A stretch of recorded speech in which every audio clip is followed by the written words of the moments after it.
25. అప్పుడు వాని మాంసము బాలుర మాంసము కన్నా ఆరోగ్యముగా నుండును, వానికి తన చిన్ననాటి స్థితి తిరిగి కలుగును. కీర్తనలు 38వ అధ్యాయం నుంచి 3-7 చరణములు. నీ కోపాగ్ని వలన ఆరోగ్యము నా శరీరమును విడిచిపోయెను. నా పాపమును బట్టి నా ఎముకలలో స్వస్థత లేదు. నా నడుము తాపముతో నిండియున్నది, నా శరీరములో ఆరోగ్యము లేదు. సామెతలు 3:8. అప్పుడు నీ దేహమునకు ఆరోగ్యమును, నీ ఎముకలకు సత్తువయు కలుగును. సామెతలు 4:22. దొరికిన వారికి అవి జీవమును, వారి సర్వ శరీరమునకు ఆరోగ్యమును ఇచ్చును. సామెతలు 12:18. కత్తిపోటు వంటి మాటలు పలుకువారు కలరు, జ్ఞానుల నాలుక ఆరోగ్యదాయకము. సామెతలు 16:24. ఇంపైన మాటలు తేనెపట్టు వంటివి, అవి ప్రాణమునకు మధురమైనవి, ఎముకలకు ఆరోగ్యకరమైనవి. సామెతలు 17:22. సంతోషము గల మనస్సు ఆరోగ్య కారణము, నలిగిన మనస్సు ఎముకలను ఎండిపోజేయును.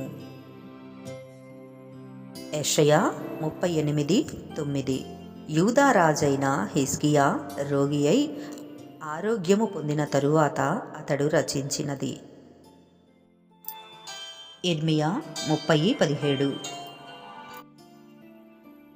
వారు ఎవరునూ లక్ష్యపెట్టని సియోననియు వెలివేయబడినదనియు నీకు పేరు పెట్టుచున్నారు. అయితే నేను నీకు ఆరోగ్యము కలుగజేసెదను, నీ గాయములను మాన్పెదను. ఇదే యెహోవా వాక్కు. ఇర్మియా 33:6. నేను దానికి ఆరోగ్యమును స్వస్థతను మరలా రప్పించుచున్నాను, వారిని స్వస్థపరచుచున్నాను, వారికి సత్య సమాధానములను సమృద్ధిగా బయలుపరచెదను. మలాకి 4:2. అయితే నా నామమందు భయభక్తులు గలవారగు మీకు నీతి సూర్యుడు ఉదయించును, అతని రెక్కలు ఆరోగ్యము కలుగజేయును గనుక మీరు బయలుదేరి క్రొవ్విన దూడలు గంతులు వేయునట్లు గంతులు వేయుదురు. మత్తయి 9:12. ఆయన ఆ మాట విని, రోగులకే గాని ఆరోగ్యము గలవారికి వైద్యుడక్కరలేదు గదా. మార్కు 2:17. యేసు ఆ మాట విని, రోగులకే గాని ఆరోగ్యము గలవారికి వైద్యుడక్కరలేదు, నేను పాపులనే పిలువవచ్చి తిని గాని నీతిమంతులను పిలువరాలేదని వారితో చెప్పెను.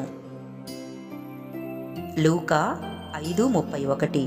అందుకు యేసు, రోగులకే గాని ఆరోగ్యము గలవారికి వైద్యుడక్కరలేదు. ఆమేన్, ఆమేన్, ఆమేన్.